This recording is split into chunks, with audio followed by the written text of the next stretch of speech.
तो आज एक बार फिर से मैं आपके लिए लेके आया हूँ 20 इंग्लिश के नए वर्ड्स हिंदी मीनिंग के साथ। और ये वर्ड्स बहुत ही यूजफुल है और साथ में हिंदी इंग्लिश सेंटेंसेस दे रहे हैं ताकि आपको समझने में कोई दिक्कत ना हो।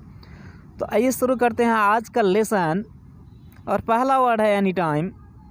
एनी टाइम का हिंदी मीनिंग होता है कभी भी।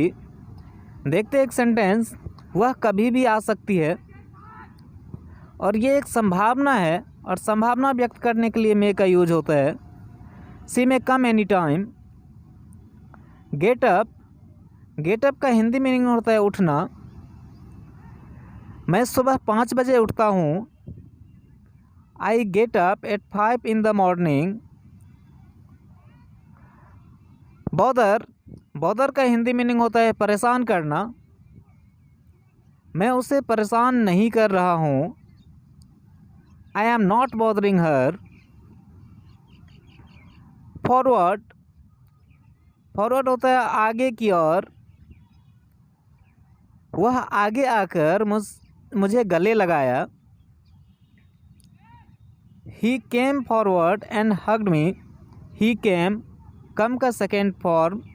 ही केम फॉरवर्ड, वह आगे आया। एंड हग्ड मी, हग होता है गले लगाना। He came forward and hugged me. Again, दोबारा। मुझे दोबारा फ़ोन मत करना अन्यथा मुझे आपको ब्लॉक करना पड़ेगा। डोंट कॉल मी अगेन और I will have to block you. Interrogate. Interrogate का हिंदी मीनिंग होता है पूछताछ करना। आप मुझसे इस तरह पूछताछ क्यों कर रहे हो? Why are you interrogating me like this? Lordly. Lordly का हिंदी मीनिंग होता है ज़ोर ज़ोर से।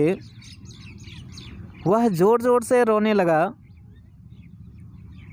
ही began to cry lordly. Begin का सेकेंड फॉर्म है began. He began to cry lordly. As soon as. As soon as का हिंदी मीनिंग होता है जैसे ही। जैसे ही मैं अपना काम पूरा करता हूँ मैं आपको कॉल करूँगा। As soon as I complete my work I will call you. Curious. Curious का हिंदी मीनिंग उत्सुक होता है। मैं जानने के लिए उत्सुक हूँ।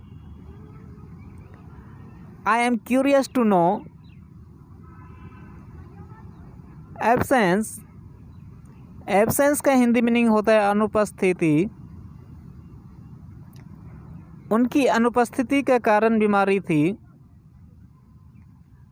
The cause of his absence was illness. Undoubtedly. Undoubtedly का मतलब होता है निश्चित तौर से या निसंदेह, जिस पे संदेह ना किया जाए। निसंदेह आप अपने आत्मविश्वास से अपनी सभी समस्याओं को दूर कर लेंगे। Undoubtedly you will overcome all your problems with your confidence. असेम्प्ट।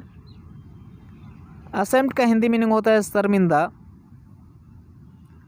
तुम्हें खुद पर शर्म आनी चाहिए। You should be ashamed of your self. Pond. Pond का हिंदी मीनिंग होता है तालाब। मंदिर के सामने एक बड़ा तालाब है।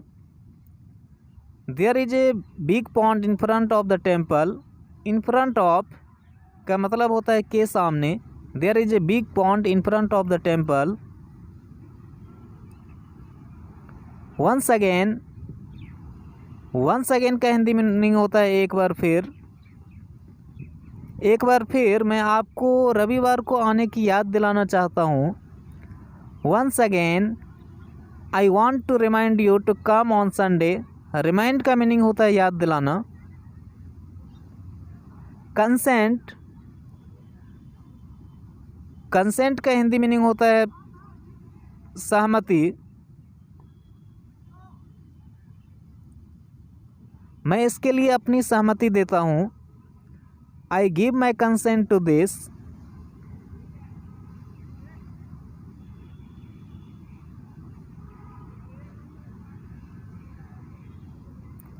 Smell, Mahak,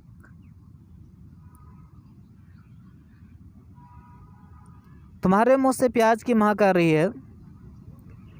your mouth is smelling of onion. On behalf of, on behalf of का हिंदी मीनिंग होता है की ओर से। मेरे सभी दोस्तों की ओर से मैं आपको बहुत बहुत धन्यवाद देना चाहता हूँ। On behalf of my all friends I wish to thank you a lot. Prepare, prepare का हिंदी मीनिंग होता है तैयारी करना।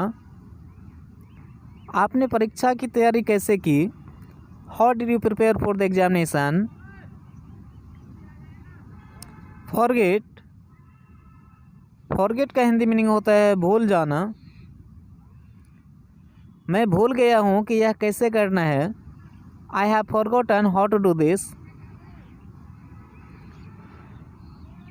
अब आप देख लीजिए डेली यूज के लिए कुछ ये वर्ड मीनिंग है जो आप हिंदी बोलते समय भी यूज कर सकते हैं। बाय दैट टाइम, उस समय तक। बाय देन, तब तक। बेसिकली, मूलतः। एट ए टाइम, एक बार में। इन कमिंग डेज, आने वाले दिनों में।